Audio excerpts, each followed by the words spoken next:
is a presentation of the iRacing Esports Network.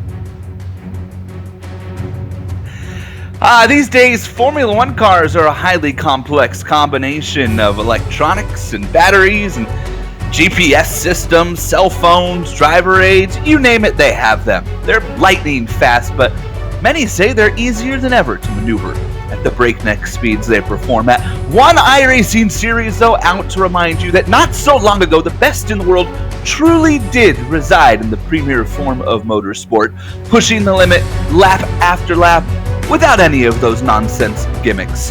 Today's weapon of choice, the Williams Toyota FW31. The year it was waging war, 2009, before any of that kinetic energy recovery system. Hence the name this series, so proudly sports. It's time for Batteries Not Included Season 2 Race 7 from the Twin Ring Motegi in Japan, and it's live on the iRacing Esports Network, presented by the Global Sim Racing Channel. Hello everybody, welcome to another GSRC broadcast here on the IESN. I'm Jason Galvin. Johan Vandenveld is alongside me today. This magnificent, never maligned man, Sean Ambrose, is directing the action, armed with cameras locked and loaded by Dougie Beard. Johan, Honda built this facility because they wanted to attract not an international series, but an American series, an IndyCar, while Formula One, meanwhile, continues to race on the other side of the country in Suzuka.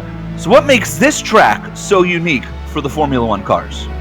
A lot of things, and when you think about racing in Japan, personally, 3 tracks come to mind. It's Suzuka, it's Fuji, it's Okayama, but since its opening in 1997, Twin Ring Motegi is working hard to add a 4th circuit to that list. Now, like you said, IndyCar, but also cars, MotoGP, NASCAR, several well-known Japanese racing series all have visited this location. And like you mentioned, Jason, just like Suzuka, Twin Ring Motegi was built by Honda and was constructed in an effort to bring IndyCar to the Asian country. And as the name suggests, Twin Ring Motegi, there are 2 different racetracks that can be found here, a big super speedway and a 4.8 kilometer road course. Now on the latter, we'll see the Williams F1 cars compete today. Racing here is characterized by 2 things. So first of all, Motegi is very flat with only some height elevation towards the turn 10 hairpin. On the other hand, Motegi also lacks a lot of fast-flowing corners, but instead features several hairpins or acute turns, and because of this, being smooth on the exits of hairpins is going to be key if you want to set yourself up for an overtaking opportunity. Let's see how you do this in a Formula 1 car. Let's hop on board the GSRC FW31 for a lap around Twin Ring Motegi. Alright, we've got Reed Miller and the GSRC Williams, so let's do a lap around Motegi. Turns 1 and 2 are going to act as one corner effectively, but even though you'll be braking a decent amount, expect passes into here to be a little tough. Now we find ourselves on another long stretch down towards 3. Drift off to the right and be ready to brake a lot more than the first turn. It's sharper on entry, making overtakes more likely, but it's also a wider exit. That means the run down to 5 really sees some speed start to build up. Just like before, you're going to cross the circuit and get ready for your brake marker. 5 is the sharpest of this series of back and forth turns, and it's not uncommon to see drivers outbrake themselves. It immediately takes you under the oval into the outfield portion of the track. 6 is flat out, but it leads pretty quickly into 7 and 8. This set of S's tightens on the second apex, and drivers will probably find it tough to follow in the wake of the car ahead. That means the hairpin of 9 will be tantalizing because you'll want to try and overtake, but few people will be close enough to pounce. It also tightens a lot on the exit, so don't get too greedy on the power. Then we've got turn 10, which is one of the more critical corners on the circuit. There's a slight uphill, but it's pretty much a straightforward 180-degree bend. It leads you onto the backstretch, so making sure you don't get wheel spin or hesitate on the power will be of utmost importance. But while 11 is ideal for overtakes, you've got to be wary because there's a downhill drop right on the entry. Back under the oval, we return to the infield section and the final few corners. The chicane of 13 and 14 are probably the most tricky of the entire course with its awkward braking.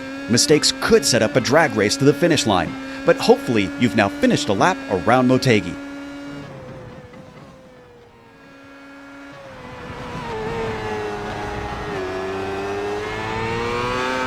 And that is a lap around the twin ring at Motegi. And this place is mighty fast in these batteries not included Formula One cars, the Williams from back in 2009, and this is round number 7 for BNI this year in the 2019 winter season. 42 laps on the docket today. These cars do run a limited amount of fuel, so you'll see one pit stop.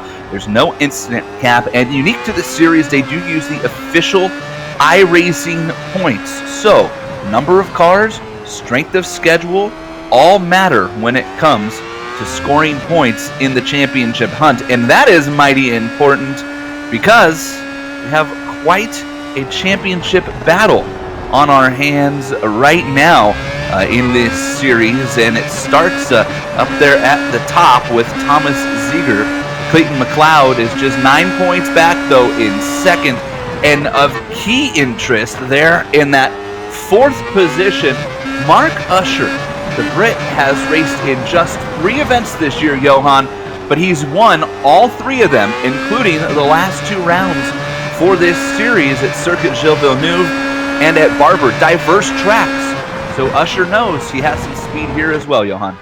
Yeah, and also last season when we saw Mark Usher show up, he's always quick, no matter which track he races at. Now, of course, this standing has 2 of the 4 possible drop weeks counted in them. But even despite that, like Mark Usher, we said it last week as well, that if he just shows up, he's always a threat for the win. And with the 4 drop weeks that BNI offers this season, he will be a championship contender as long as he just shows up, because he's always a danger to grab the win. Taking a look at the closing minutes right now of qualifying, or about a quarter of the way through qualifying here in the batteries not included series. And right now it is at the top of the board, Scott Newton, and a mighty quick lap at a 130.628. This is on board with Mark Usher, who is yet to have a hot lap. As you see right there, his first lap out was a little off the pace in 1 minute and 42nd lap, and Usher is about midway around this circuit here at Twin Ring Motegi. Johan, this is one of those straightaways you talked about. Passing opportunities aplenty on these long straights. Yeah, especially with those long braking points, those acute corners, hairpins that you have all the time. A lot of possibilities to outbrake your opponents here at Twin Ring Motegi. We see Mark Usher now, by the way, swinging through the final chicane of the track, going on the start-finish straight. Let's see where he ends up as he crosses the start-finish line. A 125.7 is provisional pole. He comes across the start-finish line. He goes to a 125.0. So that is the speed of Mark Usher that we were talking about earlier. He is currently sitting in P1. Scott Newton right behind him jumps up back to P2 again, a 125.5. Thomas Ziegler currently 3rd, also in the 125s, a 125.7. Then Reed Miller, Chris Moretta, Alan Morgan down in the 128s. Everybody else has yet to turn in a real hot lap. Neil Andrews, Holder Gonzalez Gomez, and Ryder Saunders and Clayton McLeod. Speaking about the ladder, he just put in the lap time. Clayton McLeod going to P4 with a 125.7. What you were talking about, Jason, that's really true, because we have 4 drivers at this point of qualifying within 0.7 of a second with each other. Mark Usher, Scott Newton, Thomas Ziegler, our championship leader, and Clayton McLeod, the driver that's hot on his heels. Very close so far. Yeah, all drivers who have proven that they can win in this series as well, Johan. So there's no guarantee here. You talk about Mark Usher showing up, and every time he's shown up this year, he's won a race, but that's not a given. And on a track like this, maybe a little easier to keep pace with somebody with Usher, because you have those long straightaways and the potential drafting zones down those straightaways, as opposed to a technical course like Gilles Villeneuve or Barber, where there's practically no straightaways in one of these race cars. So if you have a car that really gets through the corner section, maybe a little easier to pull away, and maybe today we'll see a 3 or 4 car battle for the lead up front with Usher and Newton and Ziegler and McLeod, because you have these long straights that can kind of help tie everybody together. Absolutely, we could see on few that drivers are opting in to go into the pits now, refueled a little bit, and put some new tires on these cars for basically the second run during qualifying. Clayton McLeod is not doing that, however. He comes over start-finish line, actually goes a little bit quicker The Canadian does a 125.4 this time around. And that brings him to P3. The gap between Mark Usher and Scott Newton has decreased, however, only 0.04 of a second between the UK&I driver and the Australians. Very, very close at this moment on top of the field. And Newton is also on a slow outlap right now with fresh tires. Mark Usher's on the loud pedal, trying to get some heat in that number 8 car. Take a look at Usher on board with him right now as he works his way around this twin ring Motegi circuit. There is a little less than 4 minutes left in qualifying.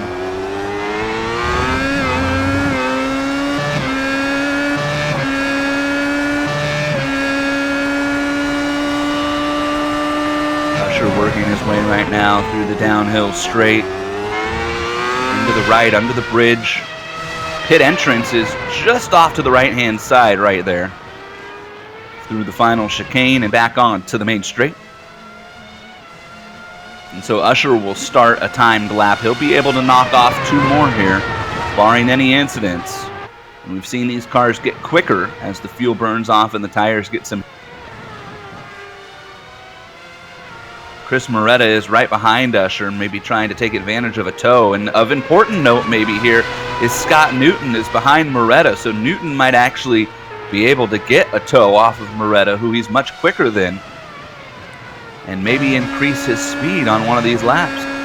I know Chris Moretta immediately opts out, as you were saying, there to give Scott Newton a little bit of room and let him go by, because of course you can have the advantage of getting that tow in your qualifying lap, but at the same moment, if you get behind him in, for example, the quick final chicane or one of the little flags in the middle of the circuit, you can be held up, have some error push, lose quite a bit of time in the laps. And luckily for Scott Newton, he doesn't have any of those problems. Problems there are for Mark Usher, however. Yeah, Usher he just around. looped it around. Yeah, he looped it around. It was on the exit of turn, I think it was turn 9 there. Just on the throttle, looping it around. Luckily for him, no damage, so he doesn't have to go into the pits, but this will warm up the tires a little bit. And this is something that I expect we might see a few times in the race as well, Jason. Just cars on those exits of the corners. They know this is so important to be smooth here, to be able to defend, to also set yourself up for overtaking opportunities. Maybe just asking a little bit too much of the grip of the tires and just going around and losing a lot more time. Here's the time lap for Scott Newton. He'll have enough time to get 1 more in. It's a 125.475, so not quick enough to improve or to bump Mark Usher off of the provisional pole. Thomas Ziegler comes across 125.751, and that is Ziegler's quickest lap, but it's just good enough right now for the 4th position.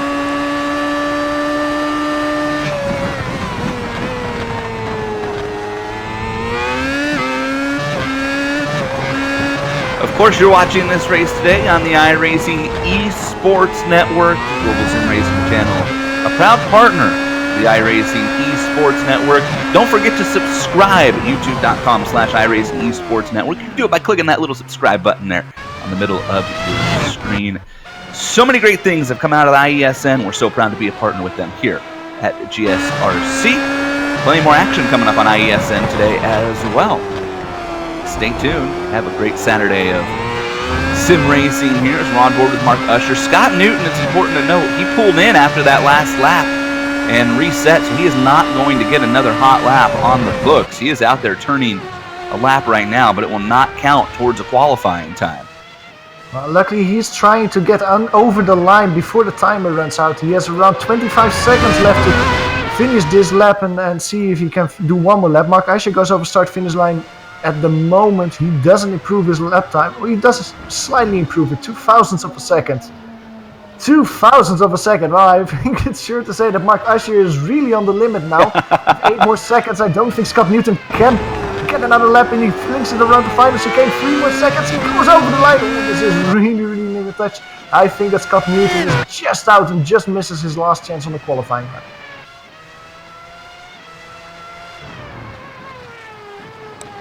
Neil Andrews is currently here. Currently going around the turn 10 hairpin. He is sitting right in the midfield, 3/10 behind Thomas Ziegler. Now, looking at the first parts of qualifying, I was almost afraid, Jason, that we would see a 4-car battle for the victory. Nieuw Andrews isn't that far off as well. He's only 0.6 of a second from Mark Usher. Pretty close, only 0.3 of a second behind Thomas Seeger. Let's see if this time around he can improve that lap time. Oh no! Fortunately, what we were talking about, on the throttle, out of the final corner, into the wall. That's the qualifying over for Andrews, who gets to start the race in P5. And Scott Newton did pull off after the first couple of corners, so either he missed his time or he just wasn't happy with his lap. Either way, the only car left on the track you're looking at right now is Chris Moretta in the number 155 car, that beautiful silver gray yellow entry as he comes through the final complex in Victory Corner, turn 14 onto the main straight. Almost caught a piece of the grass, and that'll send you around. Moretta trying to move up from P8 right now, crosses the stripe. He does so. Jumps up a 126.773, just ahead of Reed Miller, so Moretta gets to change which line he starts in, but he'll stay in the fourth row, and that is it for qualifying here for the batteries not included round number 7 at the Twin Ring Motegi. And you can see as you take a look around now and some of the beautiful views here at Motegi, the oval track out in the background. This place is unique, Johan. We talked about it before the race and the pre-race there, and as you take a look at the aerial view here, and that it is a road course and an oval. It's not like the American tracks. It's not a roval. The oval is a completely separate facility. Awfully cool, I think, what they did with this facility. Yeah, absolutely. And from this beautiful helicopter view, you can really see how those both tracks intertwine with each other. That thick oval racetrack going over the tight and swirly road course. It's very beautiful to see how they combined both facets of racing here together in one location.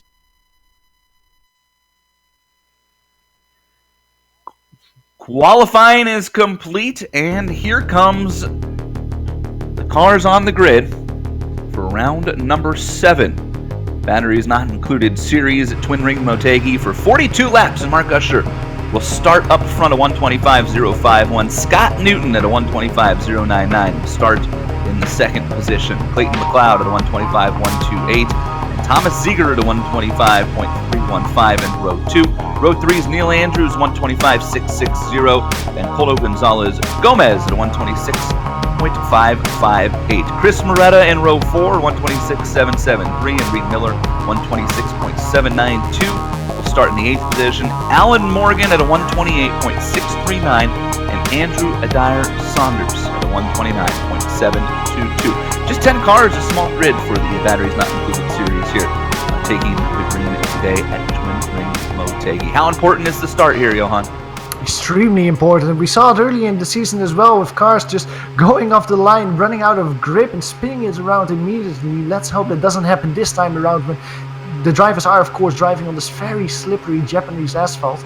The start here will be quite important. There's not a lot of cars, so we mentioned before in the season as well. Every position that you manage to gain before the end of the race will earn you a lot more points than if the grid was a little bit more filled. We're waiting now for Mark Usher to get his car lined up, and then we can get underway here in Japan. Usher did this last week too. He made everybody sweat it out till the very last second before jumping onto the grid for the start of this. And there he is. Here come the lights. We're underway at Twin Ring Motegi. And a good clean start so far. Usher, a little bit of a bobble and some contact back there between Usher and Clayton McLeod. Clayton McLeod has front wing damage, and as a result of it, it's Scott Newton who jets out in front. Neil Andrews in second. Here comes Usher trying to get that spot back. And Clayton McLeod, the winner of the season opener and second in points, has slid all the way back to the 6th spot with front wing damage after contact as they headed down towards turn 1. Here comes Usher trying to overtake Andrews. He will do so and will now set his sights on Scott Newton, who's already jumped out to a 1-second lead.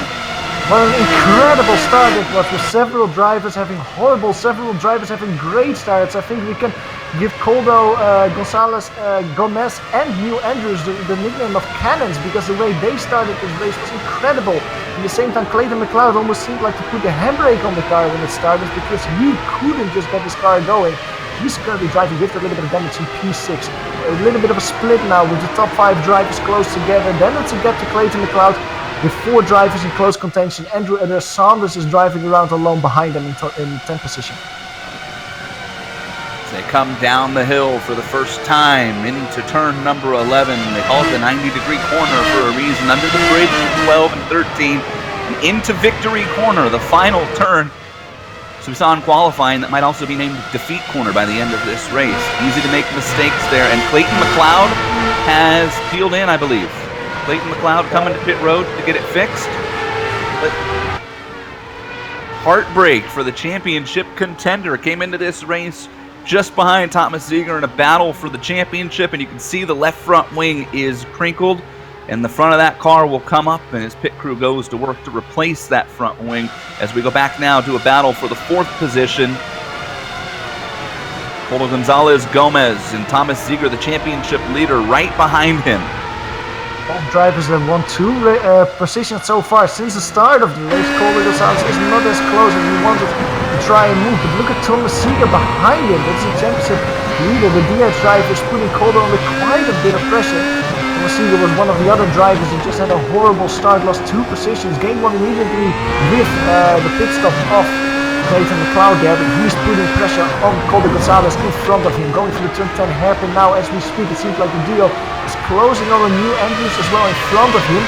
A good exit here to try and move going into turn 11, the start of the very tricky chicane swirly bit at the end of the circuit.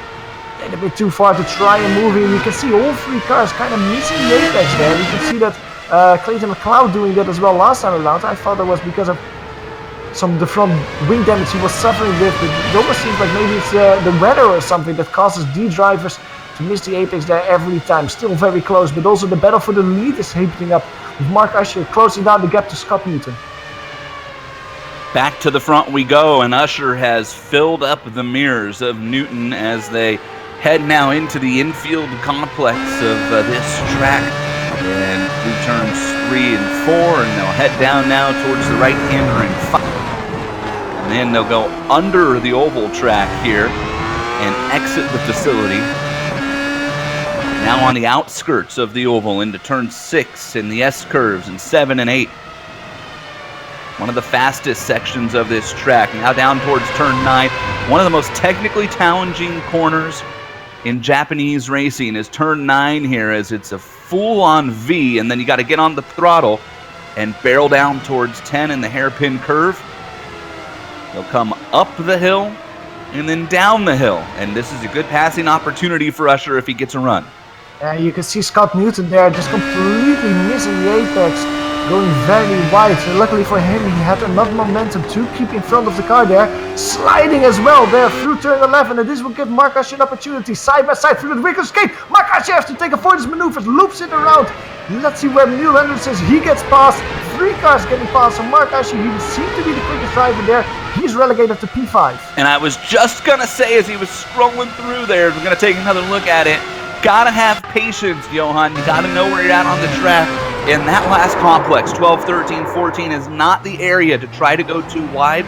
Newton had the preferred line, and Usher goes wide. And he did a nice job, I think, of not hitting anything there. But that could have been disastrous for Mark Usher.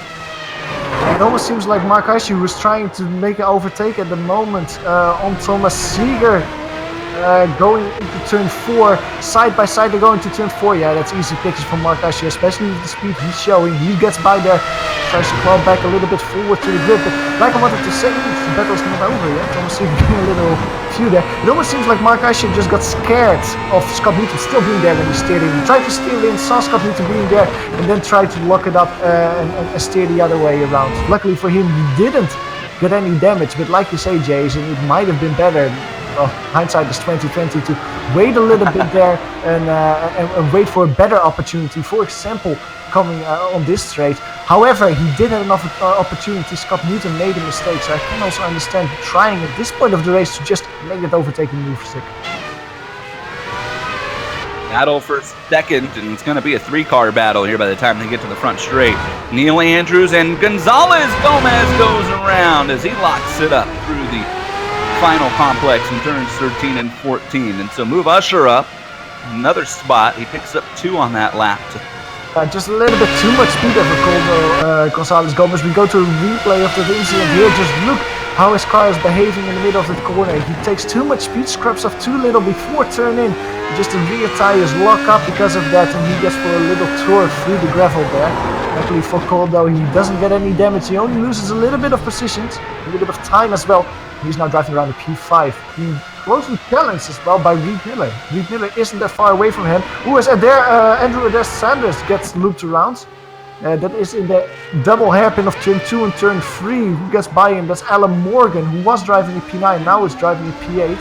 Clayton McLeod cannot profit from that. He closes the gap to the DH driver. Another look here at Andrew Adair Sanders going around, and you see it's that double left and turns 3 and 4, and it was turn 3 that caught him. Able to keep it going though. Mark Usher starting to pull in Neil Andrews. And also a battle now for the 6th and 7th position as Reed Miller has a mirror full of Chris Moretta. You're taking a look at that battle right now as they come on to the main. Reed Miller last time around was almost a second slower than Chris Moretta in front of him. Again, Reed Miller is slower, so it seems like Chris Moretta really found some pace in the race. He qualified just in front, lost a position at the start to Reed Miller. At this point of the race, he seems to have slightly the upper hand, a little bit more pace.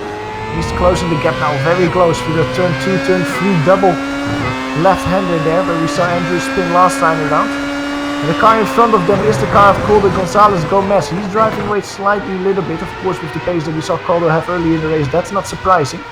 These two drivers, this battle is really heating up. Working lap number 6 of 42. And we'll go back to the 2nd position now.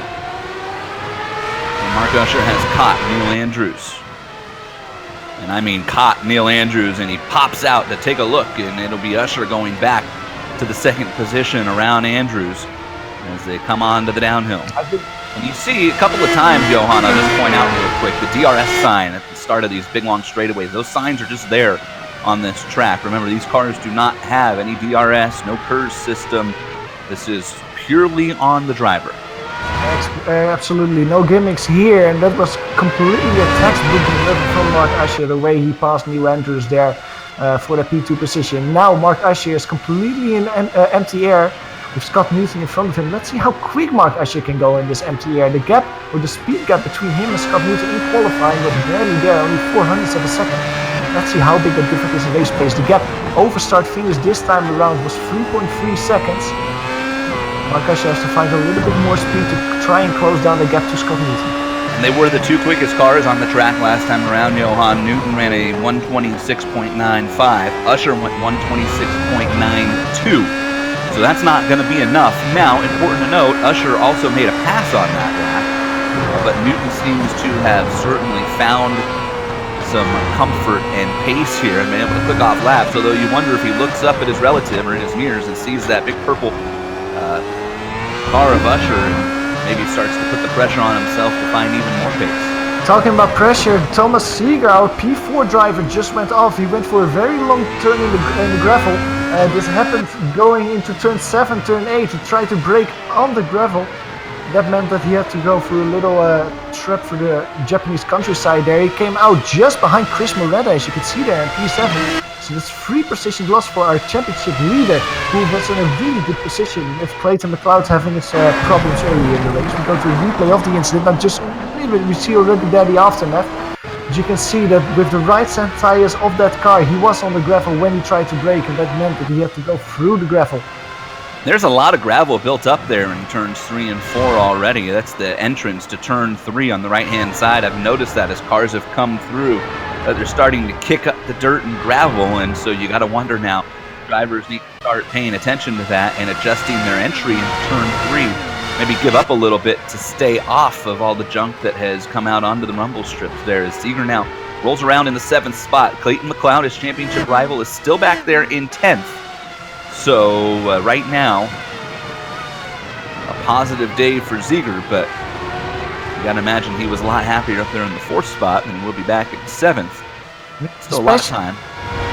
Exactly, but especially if you keep in mind where Mark Usher is at this point of the race. He's sitting in P2. Now, of course, he's only P4 in the championship battle, but the speed that he's showing early in the season really will put some pressure on Thomas Seeger and Clayton McLeod, as well as look at the lap time Mark Usher did. He did the quickest lap time of the race last time around. That was a 1:26.1. Compared to the lap time of Scott Newton, that was only a 1:27.0, so 9/10 of a second won by the UK&I driver. He's really closing out the deficit, and if he can keep up this pace, it will be, well, a battle again like we saw a few laps ago in 2 laps time.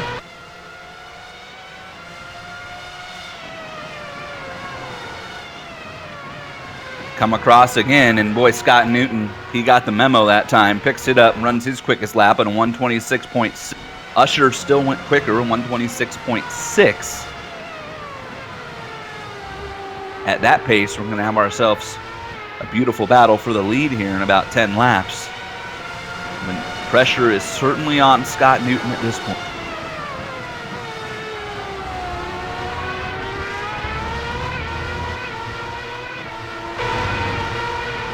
Checking in now on the 6th position and really 5th through 7th, as Seeger is still all over the rear wing of Moretta, and Reed Miller just in front of both of them. Now Seeger and Moretta both much quicker than Miller, but have both had issues in this race already. On board now with Seeger,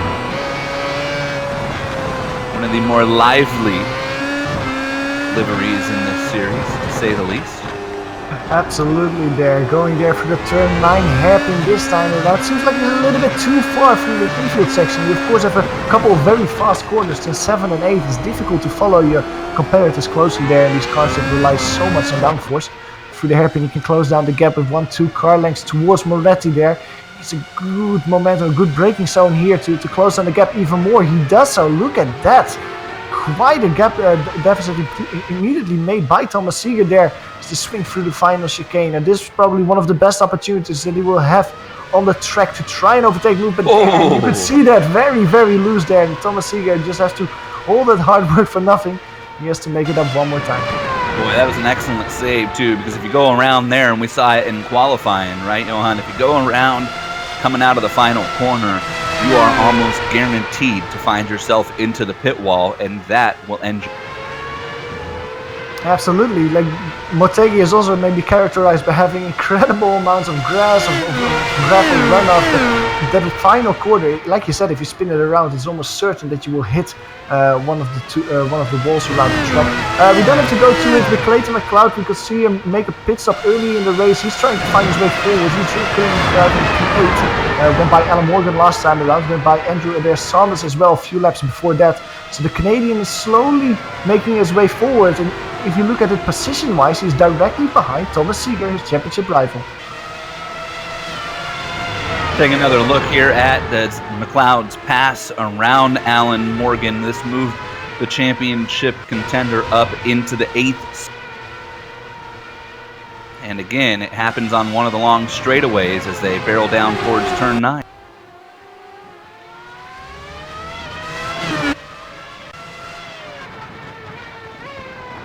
So take a look at Clayton McLeod, and he is just clicking off consistent lap after consistent. A 1:27.52 the last time around means he was the 3rd quickest car on the track behind our Oh, sorry, leaders. Scott Newton is off. Scott Newton is off. Our leader loops it around this time, and that gives our overall lead to Mark Usher.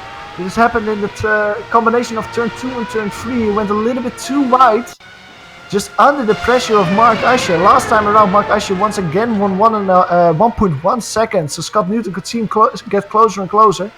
You can see it now as he's going to turn 2, turn 3. He just takes too much speed going into turn 2. Misses the apex, hits the grass on the outside. Spins it around. Now luckily for the Australian, he doesn't have any damage. But this will really hurt his confidence as well. Because he was leading this race until that moment. From basically the moment it started. And Newton is spun again, and Usher is off the pace. Well, I don't know what's happening here, but Mark Usher was just driving around, and now he's found the speed again. Newton spun again, and Usher was going down the straightaway at 70 miles an hour, so no idea what's happening there.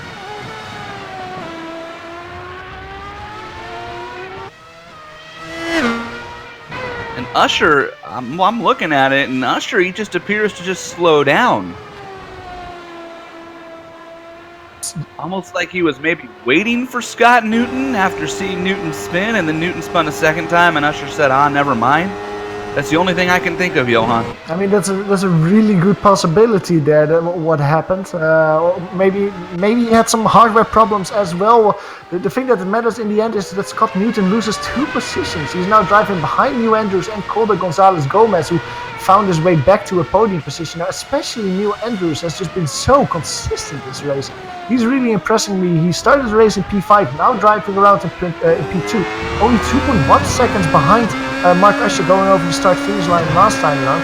2.5 seconds it is as it stands. So Mark Usher is a little bit quicker, but New Andrews is just really consistent. And, he's showing the benefits of being consistent here today.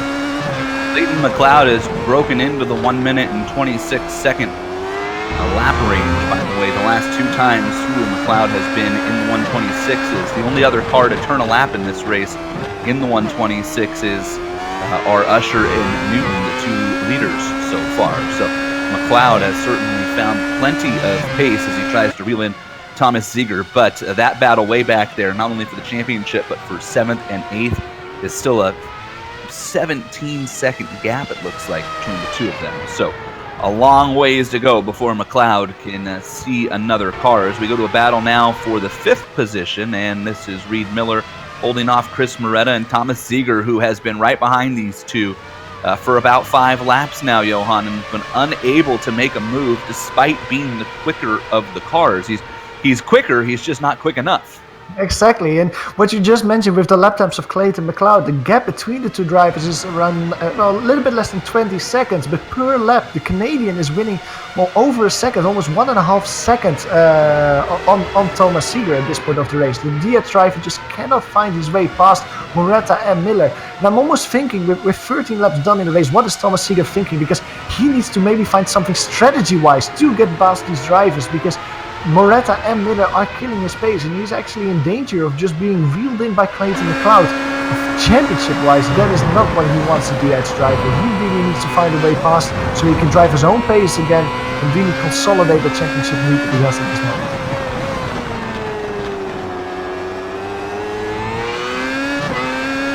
Cars will have to make one stop, and it does open up quite a bit of strategy for when you do it in this series because of the way that the fuel is set in these cars. They run a 2/3, and so that means there's really quite a big pit window generally in these events where drivers can pull in either early on and want to run the car all the way down to empty at the end and maybe get themselves some clean space to pick off some laps. Some other drivers don't really like how the car handles on low fuel, and so they'll run it dry in the main stint and then come in.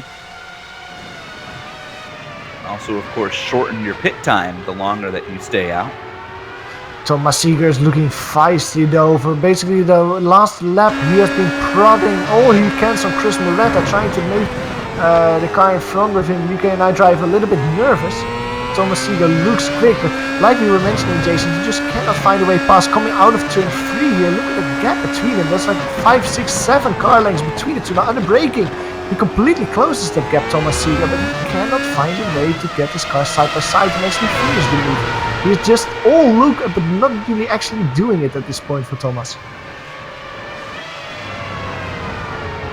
At the same time, Reed Miller in front of him, he started, of course, from this trio of drivers the furthest back. He started at P8, but Chris Moretta started in 7th. Thomas Ziegler started the race in P4. Reed Miller is just quietly closing his, driving his laps. He's not being put under pressure by Chris Moretta. Chris is not really putting any dummies. Ooh, as Chris Moretta gets very loose down the exit of turn 10. Twice he had to save it. Thomas Ziegler is very close in the draft. Takes a look on the inside, under braking. Brakes a lot earlier and he has to slot back in on the rear of Chris Moretta. He just couldn't get that overtaking maneuver stick on the inside.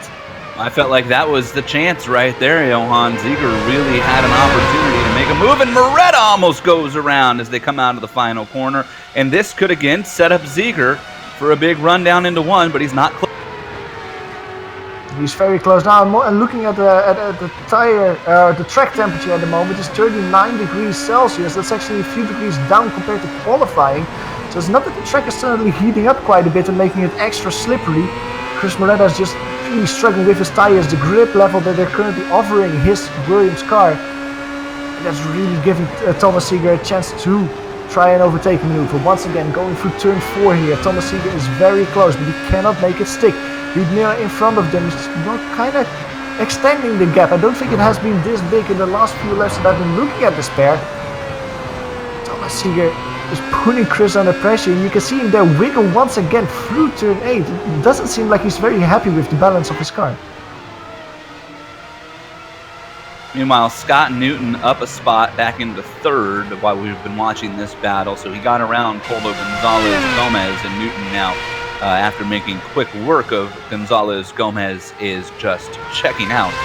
And that not to be surprised. If Newton can click off some clean laps, then he will have a chance to run down Neil Andrews as well for the second group on the same straightaway now. Mark Osher has just absolutely checked out on this field. A 5-second lead over Andrews, who just broke into the 126s for the first time. So did Coldo Gonzalez Gomez. So the fuel's starting to burn off, and now a few more cars starting to run down in that 126 range, although nobody is in the same stratosphere as Usher right now. It's a quick lap of 126.002. Last time around he went 126.2, and Scott Newton went 126.4. Taking on board with the leader, Mark Usher, who has clear track in front of him right now. We ride around Twin Ring.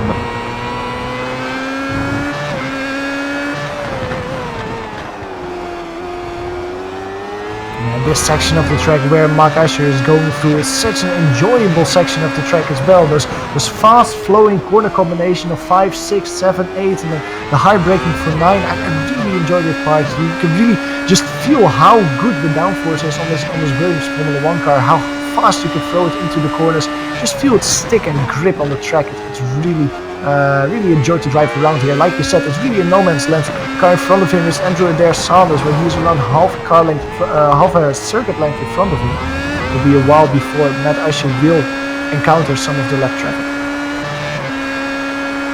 In the meantime, the battle for P5, P6 actually is heating up. Once again, Thomas Seeger is just very close to Chris Moretti. He had a very nasty wiggle, Thomas Seeger, last time around out of the last corner. This time around it's a lot cleaner, so the gap between him and Moretta stays around the same.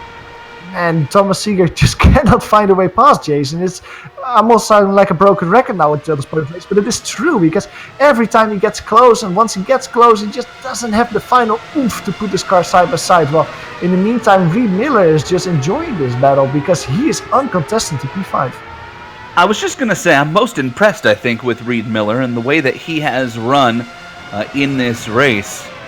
He has had a mere full, as Seeger took a big run at Moretta there, had a mere full of those two cars for, 15 laps now it seems like, Johan, at least 10, right? And has not made a mistake. Unflappable so far is Miller.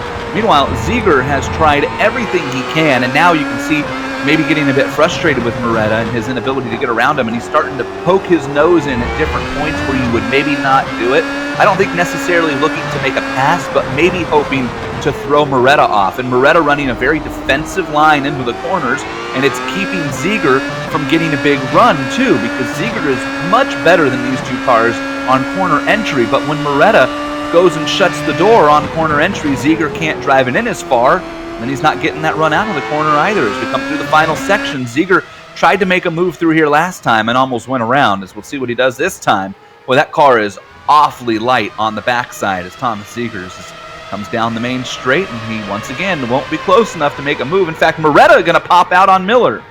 It was Moretta with a great line there through the final section. Thomas Seeger very poor, and you could see the gap between him and Moretta grow instantly.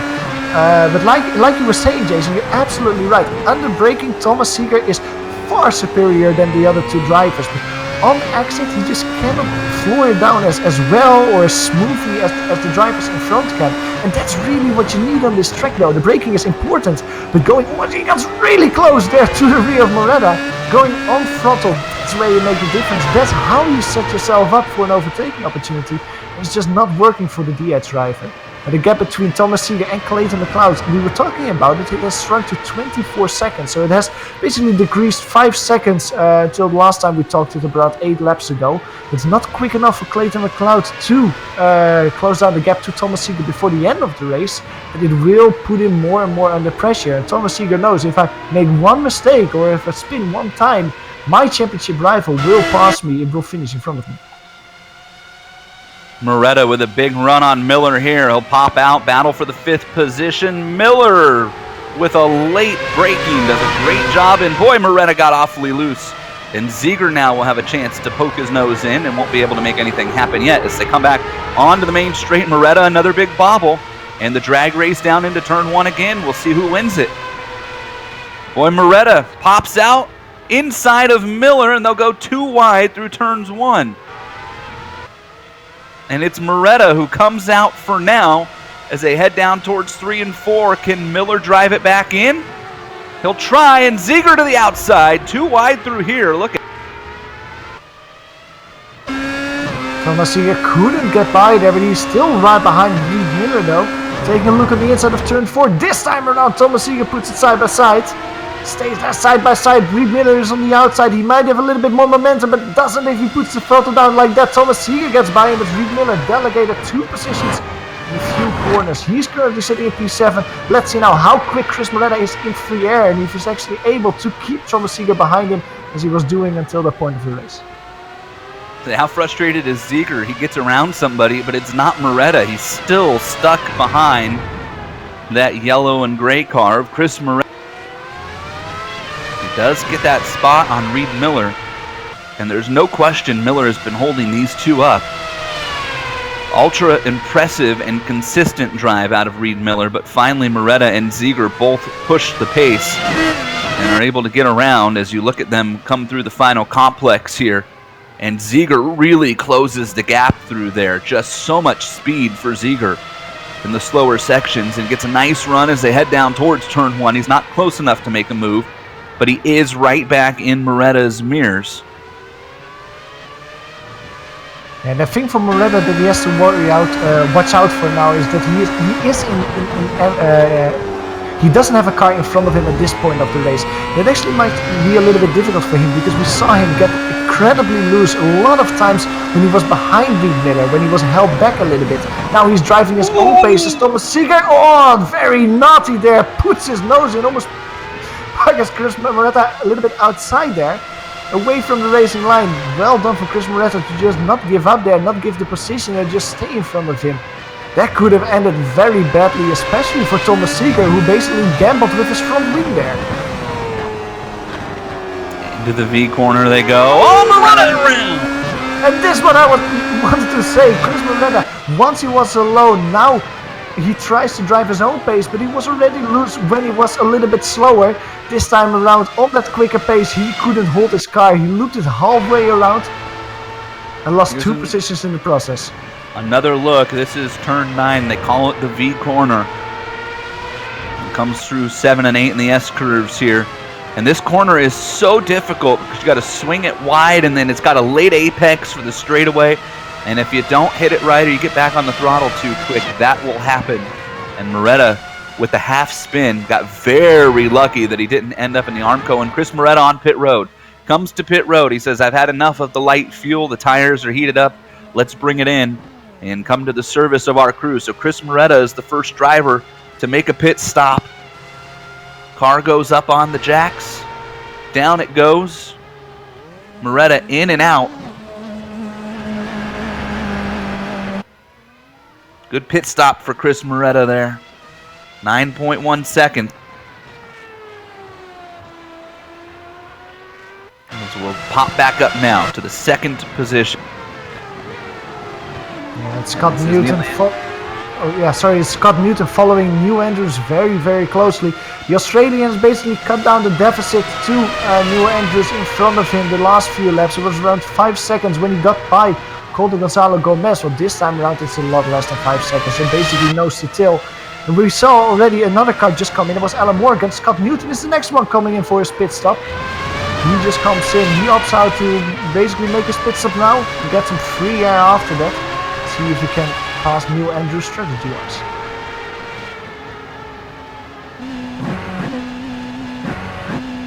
comes Newton to the attention of his crew. And you'll see that carp.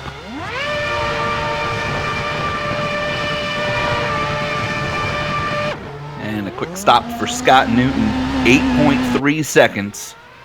A second quicker than Chris Moretta's stop. That's the quickest stop of this race so far. Newton pops right back out, and he will cycle around, it looks like, in the 6th. So poor Clayton McLeod. Yeah, Clayton McLeod is still behind him, and don't forget that Clayton McLeod still has to make a pit stop as well. So Clayton McLeod is really going to fall way down the order once he comes in for his pit stop. Now Scott Newton, as you said, Jason, he comes out in P6, but I think most importantly he comes out in completely fresh air. No one in front of him. Reed Miller is, but that's quite a deficit, around 7 seconds between the two. So it means that Scott Newton can just drive around his own quick pace and see if he can be quicker than Neil Andrews and maybe pop out in front of him after he makes his pit stop. Mark Usher, in the meantime, he comes in for his pit stop as well. That's our leader of the race. Let's see where he comes out after he refuels his car and puts some new tires on.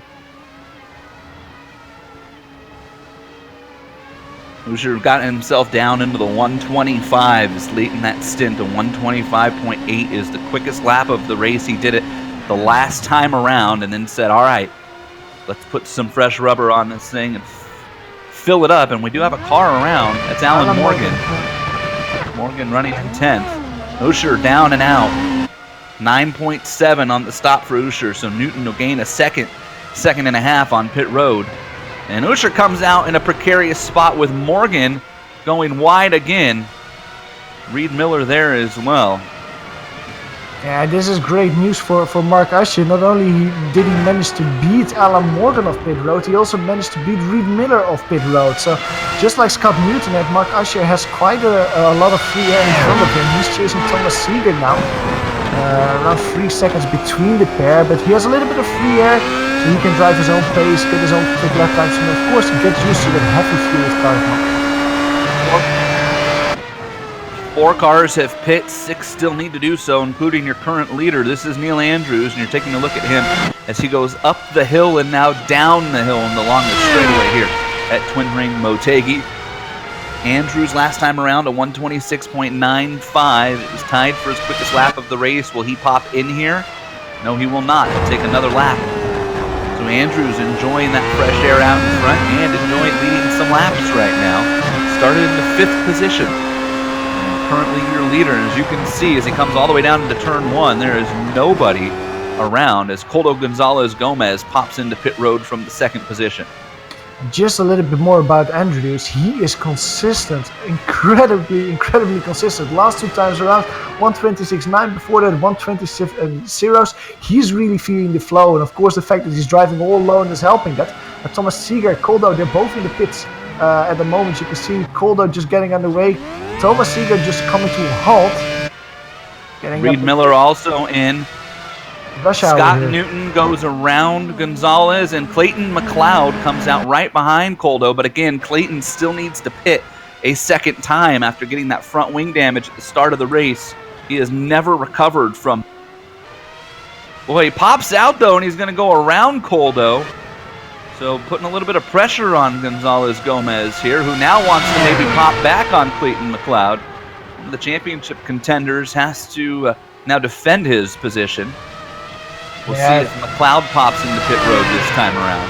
I mean, if I was Clayton McLeod and I was fighting with Coldo at this point of the race, I would immediately go in for my pit stop, because this is only costing him time in a battle that really doesn't matter for the Canadian at this point of the race. He still has to make his pit stop, and going into the pits now will benefit him quite a bit more. Just a quick update in the battle between our race leader Andrews and Scott Newton. Andrews last time around did a 26.7. Scott Newton only did a 27.9. So that means that Neil Andrews is indeed distancing himself from Scott Newton for when he makes his pit stop. Andrews still has not hit pit road, and he is back around and under the bridge and into the outfield section, I guess is how we'll call it here. He is out onto the outer portion of the track now. Oh, and Andrews, big bobble. That was bad.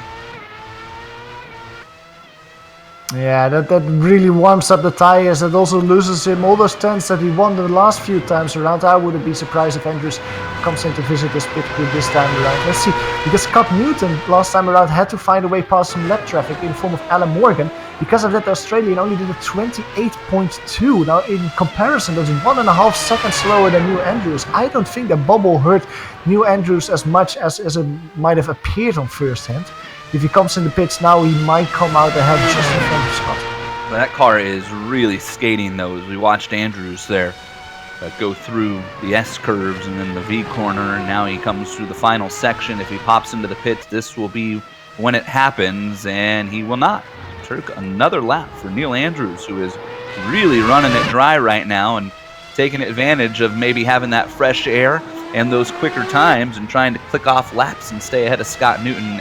Now that bobble cost him 2 seconds on that lap, a 128.6. Let's see what Scott Newton does. And Newton, of course, is still nowhere close to crossing the start-finish line. Along pit road here, it may not seem like it, but because of where you come in, you end up on the pit access road for a long time before you get to the main straight. And here comes Newton across.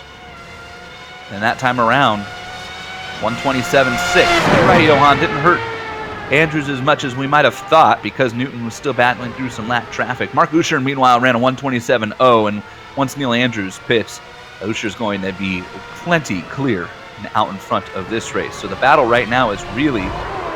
And Newton's around! Scott Newton spins! And he pops back on. Clayton McLeod has to jump on the brakes because of it. Here's Morgan and Gonzalez Gomez.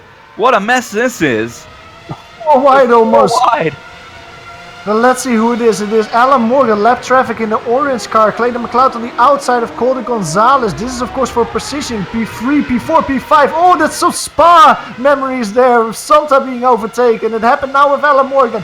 Clayton McLeod is the one who benefits from that. He's following Scott Newton very closely, whose tires are incredibly warm, I would imagine, after that spin. Very close to Canadians on the Australian now as they're going through V corner turn 9. However, Calder Gonzalez Gomez, he wants to get that podium position back that he was thinking about early in the race, and he hasn't been this close in a while now. He can taste it with Scott Newton just in front of him as they're coming around the turn 10 hairpin. Things seem to settle down a little bit with all the cars stretching away slightly. But man, almost 4 wide going there on the straight towards turn 4. That was very, very hectic. Poor Alan Morgan there probably felt like a spoonful of peanut butter in the middle of a dog pound. Everywhere he looked, oh, Clayton McLeod peels off into pit. We were waiting for this, and especially when it's getting that busy, you want to make that pit stop. Clayton McLeod is coming in now. However, our race leader, Neil Andrews, he's still turning around, and he will love to see what happened with Scott Newton in his F3 window, because this means that Neil will be quite comfortably in front of Scott when he makes his pit stop in P2. Neil Andrews is still the only car not to hit pit road, and he is your leader right now by 17 seconds over Mark Usher, who will definitely cycle around to the lead, barring any... And it's now Newton and Gonzalez Gomez that we'll have to keep an eye on. And if we just look at the pit lane delta alone, because of that spin by Newton, Neil Andrews should pop back out in the second position. And he is going to take another lap here, and why not? Just a quick update about McLeod. He's currently driving a P8, around 10 seconds behind Chris Moretta. Now, just doing a quick calculation with the amount of laps left, he needs to win around 1 second per lap to be able to put his car on the rear of Chris Moretta and try to get P7 away from Chris. At the same time, Reed Miller is not that far in front of Chris Moretta as well. So I think that if Clayton McLeod can drive the pace that he's been showing earlier in the season and also in past seasons, he might be able to get P6 in the end by passing Chris and Reed before the race is over. You'd have to imagine that would be best case scenario with his championship rival Thomas Ziegler up there in the 5th position right now and not particularly close to picking up any spots. So if McLeod could limit the damage after that front wing issue on the start of this race, he would probably consider that a win at this point. Of course, when you get damage before turn 1 on a race, you immediately go into minimizing your loss mode, and that's what McLeod would be able to do if he could reel in Miller and Moretta. Neil Andrews comes around and on to the longest straightaway here at Twin Ring Motegi, up and over the hill and now down the hill into the right-hander. He'll go under the oval track, back into the infield of the oval, and will this be the lap he pits? It will not. Wow, The lap 29. Yeah, exactly. You would imagine to make your pit stop right around the halfway mark, but he's already plus 8 laps on the halfway mark at this point of the race. This would be a very short stop as well for New Andrews once he comes in, with only 30 more laps of fuel that he needs.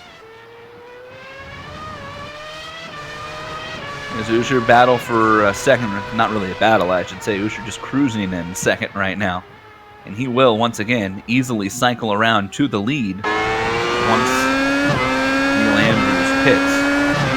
In fact, he'll have about a 12-second lead or so following pit stops. So smooth on the wheel for Usher. He's run this race without much of an... Had a half spin very early on, trying to get back to the lead after losing it from the pole. He did have that contact with Clayton McLeod. That's where McLeod got his wing damage on the start. Well, it was a bit of a mad scramble down towards turn 1, but it did not affect Usher's car.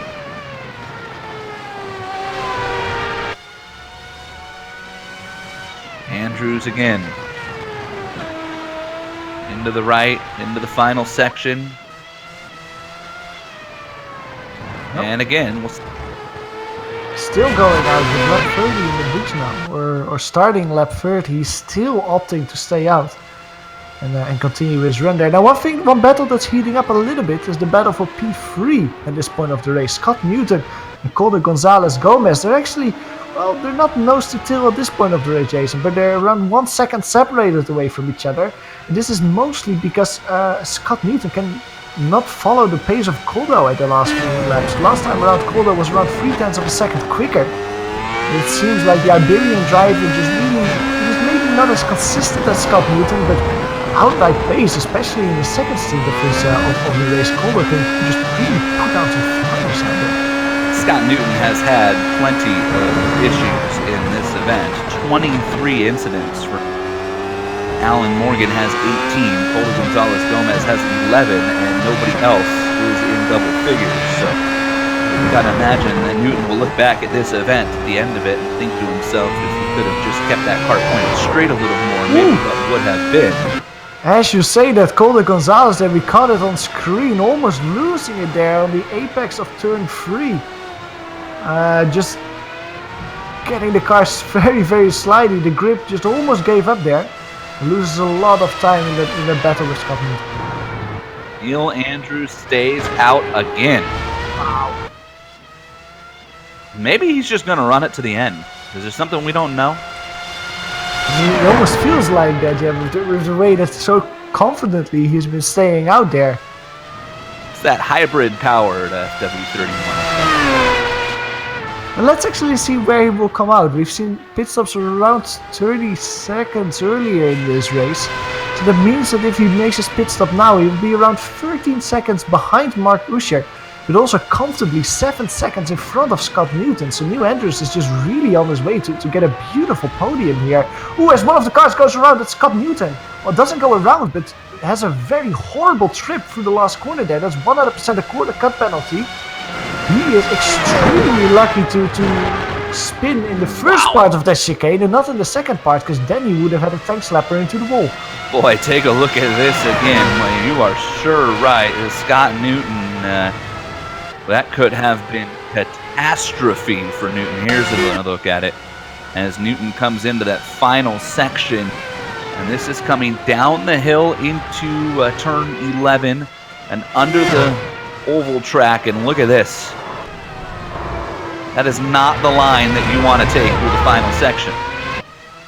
Absolutely not, but more interestingly, Calder couldn't profit from that. Calder Gonzalez Gomez is still around the same time difference behind Scott Newton as he was before that little spin, so I would have mentioned the Iberian driver just to be able to close it up a little bit more.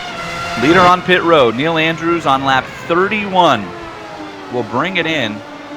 And the car immediately hits the jacks. Mark Usher coming down the main straight now. And so there is the lead back for Usher as he crosses the stripe. But Andrews down and out. And you talk about having a comfortable gap back to Scott Newton.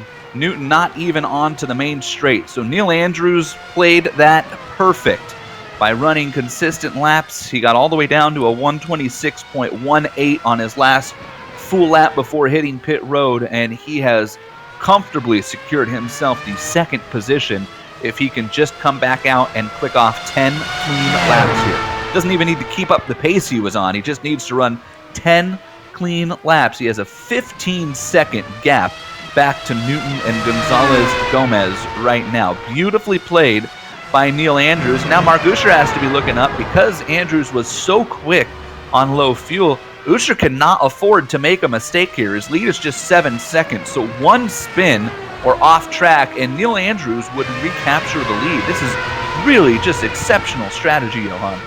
Yeah, absolutely right. I wouldn't expect Neil Andrews to have such a good pit stop, and you can just see that with only 5 seconds stationary time, he really closed on the gap to Usher and got a lot more space to Scott Newton. On track, however, we see the battle between Reed Miller and Chris Moretta. This battle has been heating up. You can see Chris Moretta taking a little look on the inside of turn 4 last time around. Couldn't make it stick as they follow each other through turn 7, turn 8, and turn 9 here. Chris Moretta tries to find a way by Reed Miller. Why would you say? Well, because there's a Canadian steam train coming. Clayton McLeod behind him. Last time around was 1.3 seconds quicker than Reed Miller. If Clayton McLeod can keep up this pace, he will be able to put himself in this battle for Heat 6 before the race is over. So Chris Moretta has to try and find his way by Reed Miller once again before Clayton McLeod arrives. Chris Moretta is going to have nightmares about the gray and blue livery on Reed Miller's car before the end of it. He has been staring at the back of Reed Miller, it feels like, since the first lap of this event. And remember, he finally got around Miller, and then Thomas Ziegler showed up, and the next lap Moretta made a mistake. He went right back behind Miller, and here we are 10 laps later, and again, Moretta unable to get around Miller, who has just been a model of consistency in this race. One of 2 drivers without any incident points. Usher, the leader, is the other one. So Reed Miller, not a lot of pace, but running around right now in the 6th position and holding off quicker cars because he's just doing his job.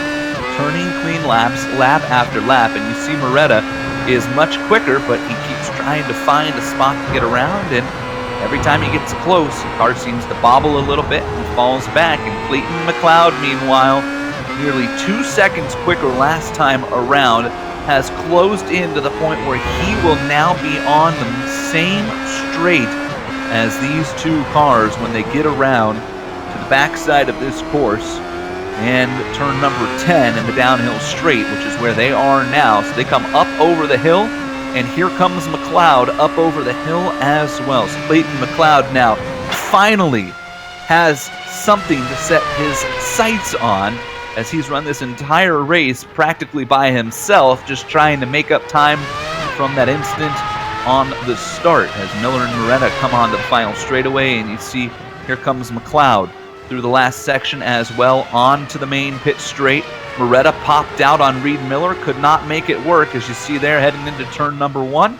And here comes McLeod through turn 1 as well. So this is going to be fun to watch as this race clicks off the laps. Yeah, and one thing that Clayton McLeod will love more than seeing 2 spots in the distance is 2 spots side by side in the distance, because if Chris Moretta and Reed are battling like this, the Canadian will only close down the gap more and more quickly. Now, one thing you were mentioning is that Reed Miller is one of the drivers that's just so consistent and clean all race long, and if you just follow it on track, you can see so beautifully the difference between the 2 drivers. Reed Miller is so clinical, so consistent, so secure in his movements, while Chris Moretta, of course, he is a little bit quicker, but he's a lot more twitchy, especially on corner exits. And I'm saying that Reed Miller spins it around. Maybe the pressure, or maybe my words were a little bit too much, because he loops it around. Chris Moretta gets by, and this is great news for him in the battle between Chris and Clayton McLeod. Reed Miller loses 2 positions and gets relegated to P8. McLeod did get around Miller with plenty of space, and so now Chris Moretta with some open air in front of him, and Clayton McLeod on the same straightaway. Now remember, last time Moretta got around Miller, what happened? The next lap he made a mistake as well. And let's see how he is if he's now in clean air. Luckily for Chris Moretta, last time around when that happened, he was followed by another car very closely. The gap between him and the car behind this time around is a lot bigger. Maybe 5 seconds almost, or a little bit more than 5 seconds actually, between him and Clayton McLeod. So that means that he is basically 7/10 per lap. He can be slower than Clayton McLeod and still be in front of him. Chris Moretta just has to keep his head down and just finish ticking off these last 8 laps before the checkered comes out, because he is comfortably in P6 and he should be able to get it home.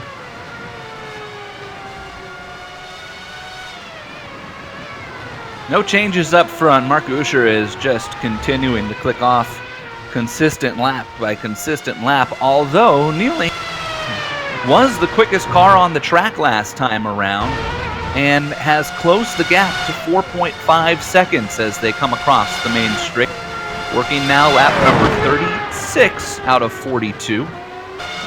7 laps remaining, and there is a lap car of Andrew Dyer-Saunders in the 9th position here, just in front of Andrews, and we'll see if Dyer-Saunders can either get out of the way or if Andrews can quickly make work of him here.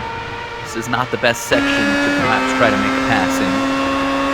Looking at the pace that Andrews has on a light-fueled car that he currently has as well, he's just so quick and consistent. You're always wondering if Andrews maybe didn't have a wrong split strategy, that he should have started with a slightly lighter car and then just make sure that over the whole race he's driving a lighter fuel load, looking at the speed that he currently has. Going through this quick section, by the way, behind Andrew, this is really hurting his lap time. All those quick corners, you're really feeling the loss of downforce there. The gap between him gets out of the way. The gap between Andrews and Usher still is 4.4 seconds, so it seems like Neil Andrews still is a little bit quicker this lap as well. I don't think the gap difference or the speed difference between the two is quick enough, but Mark Usher will notice this in his every time he comes over start finish as well, that he just notices that Neil Andrews is creeping closer and closer. Back on to the main straight, 6 laps remaining. In round 7, the battery is not included here. Twin ring Motegi. It's been a fun one so far. Appreciate everybody joining us here on the iRacing Esports Network. Global Sim Racing channel. Battle now for the 3rd position. Scott Newton and Coldo Gonzalez Gomez. These two have been neck and neck most of the race. Newton keeps making mistakes. Allowing Gonzalez Gomez to hang in there with him. In fact, Thomas Ziegler now is at least in the same zip code, which he has not been, although it would take another mistake for him to be able to overtake either of these two. Yeah, and the interesting thing is that the pace that Scott Newton had early in the race is just not there anymore. He's consistent for sure, but he's consistently in the 127s, while Coldo behind him the last few laps until he reached the back of Scott Newton was consistently doing 126s, and he's just closed down the gap, trying to find a way past the Australian, going through the very quick infield section here, turn 7, turn 8. You can see the gap grow a little bit larger as they reach turn 9 here. Scott Newton a little bit wider through the 3 corner. You can see Coldo creep closer, winning a car length here, winning a car length there, once again through turn 10 here. A little bit whippy there, Scott Newton. They will lose him a little bit of time as well, but on the outside he had enough momentum to cancel it out to Coldo. Last chicane here, going through there. Coldo still behind it. Now he cannot find a way to close down the gap completely, but Scott Newton must feel this. Of course, he already spun around twice. This amount of pressure must not be nice at this point of the race. And an update on the back half of this field. Chris Moretta spun through turn 1 last time around, so Clayton McLeod up to 6th with clean air now, and McLeod actually has only 8 seconds back of Thomas Ziegler with 5 laps to go, so a mistake from Ziegler and his championship rival could be right there. Here's a look at Clayton McLeod. Moretta went around all by himself into turn 1, and McLeod had closed that gap to about 2 seconds, so you know that Moretta was probably looking at his relative, and so once again, Moretta and Reed Miller are right back to each other. Take another look at that spin here in a moment as Chris Moretta comes down the main straightaway, and you'll see Clayton McLeod was behind him, and Moretta through turn 1 just got back on the throttle a little too hard, and McLeod goes right about.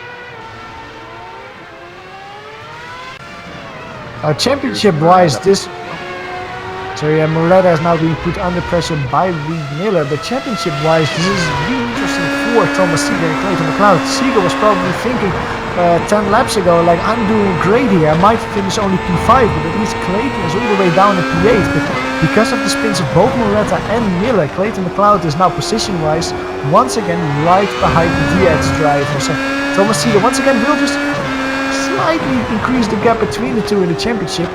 It's not as much as the Diaz driver might have hoped earlier. 3.5 laps left in this one, and let's go back to the lead because sneakily, Neil Andrews just clicked off a 1:25.895. That is the second quickest lap of this entire race and was almost a full second quicker than Mark Usher, the leader, and that gap is now under 2 seconds and closing. Neil Andrews with a second half drive for the ages is now on the same straight and all over the mirrors of Mark Usher with 3 laps to go as they cross the start-finish straight this time around. I think that after the race in post-race scrutineering, they will check if Neil Andrews indeed doesn't have a curve system on his car, because that speed difference is insane. Going that much quicker and that much closer to Mark Usher, who apparently doesn't have an answer to it. 3 to go as they cross the start-finish. Only 1.7 seconds between the two this time around. Ooh, Mark Usher is not liking this. He was probably thinking that he comfortably could drive until the end of the race. But the speed that Neil Andrews has is really something. A little bit quick up. So I was going to say Neil Andrews just clicked off the quickest lap of the race, 1:25.603. Wow. Most importantly, 6/10 quicker than Mark Usher. He's really the UK night driving. I just want to say the battle for P3, that one has ended for so far. Scott Newton is quite a bit in front of Coldo, because Coldo last time around went wide in turn 4, had a little trip through the gravel. He's currently 3 seconds behind yesterday. That last lap for Neil Andrews, a 1:25.60, was quicker than his qualifying lap. Andrews, remember, started down and he qualified at a 1:25.66, now running a 1:25.60 and closing in yet again on the downhill on Usher.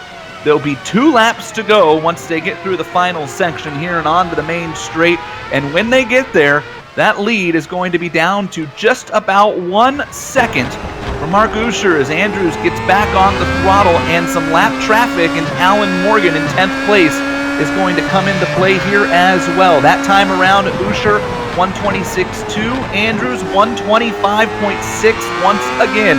And if he keeps this up, we are going to have a drag race to the finish for the win. Alan Morgan, look in your mirrors, bud. You have company and should probably get out of the way. Alan Morgan is still in front of them. He sees the blue car of Mark Usher get bigger and bigger, but he stays in front going through turn 4 here. If he stays there through turn 5 and 6, that will hurt Mark Usher quite a bit with the downforce, lack of downforce. He stays there. Mark Usher has to try to make a move around the outside. Neil Andrews is a little bit too far though. What happened with Neil Andrews though? The gap was a lot closer. Andrews had a little bit of a bobble through the early section, and Morgan gets out of. Also there around Morgan, Neil Andrews lose quite a bit of time. Look at the gap between the two. It has increased to 1.8 seconds. So instead of 0.6 of a second in front of Andrews, it's now swinging the other way around with Mark Usher gaining a little bit of traction with only 1.2 laps to go. Through the final section for the second to last time.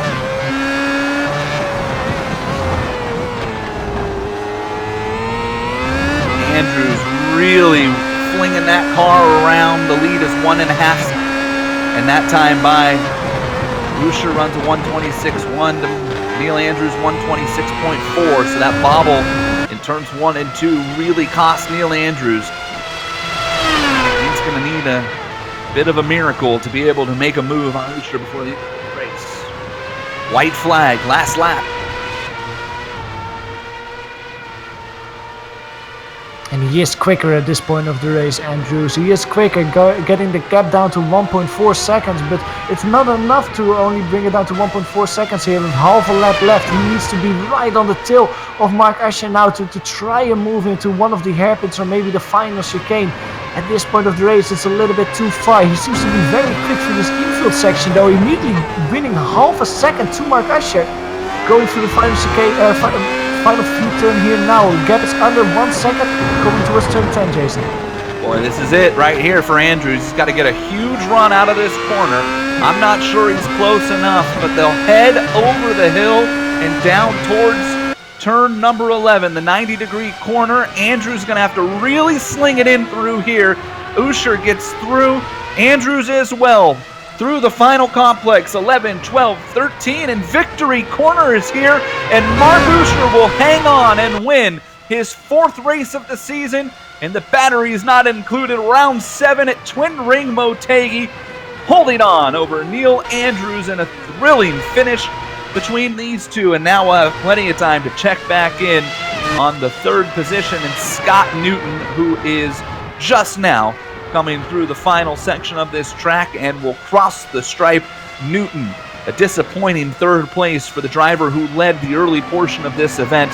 4th place goes to Colo Gonzalez Gomez. Thomas Ziegler comes off of the final corner. Your championship leader will finish in the 5th position. We go all the way back to the Canadian now, Clayton McLeod. He comes out and brings home a solid 6th considering the trials and tribulations he had early in this event. Final battle on the lead lap right now is between Chris Moretta and Reed Miller, and those two are nose to tail. You're taking a look at it as they come through the final section of this track as well across the last section, and it is Chris Moretta who will hang on over Reed Miller for 7th and 8th position. Everybody has taken the checkers. We will take a break and be back and talk to our winner and our podium. Thrilling finish as Mark Usher takes the win here at Twin Ring Motegi.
And welcome back to the Twin Ring Motegi.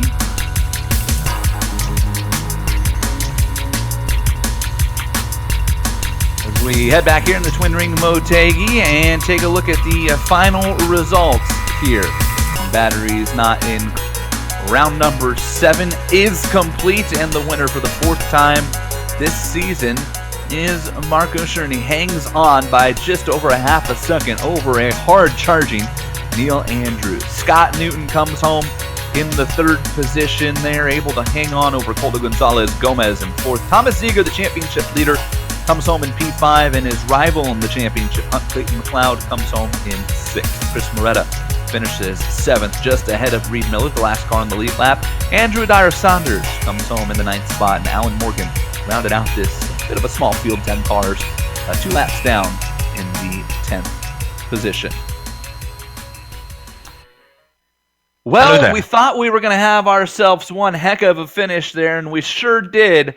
Neil Andrews able to get out and lead a bunch of laps and was the last car to pit and was running down Mark Usher at the end of the race, Neil.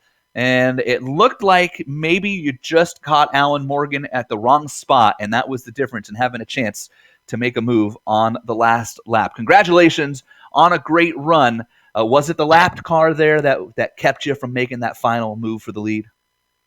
Yes, I think it was. Thank you very much for the hosting and everything of the race. But yeah, I do think the lap car, there was nothing he could do. I caught him up right at the wrong point.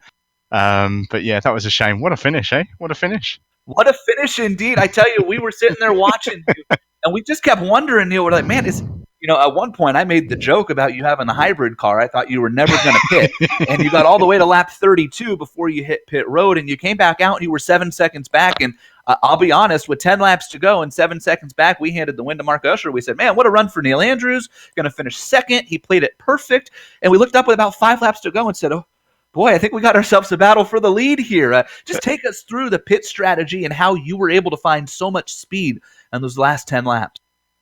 Well, I in practice, I was off the pace. I just couldn't find anything that the other guys were doing.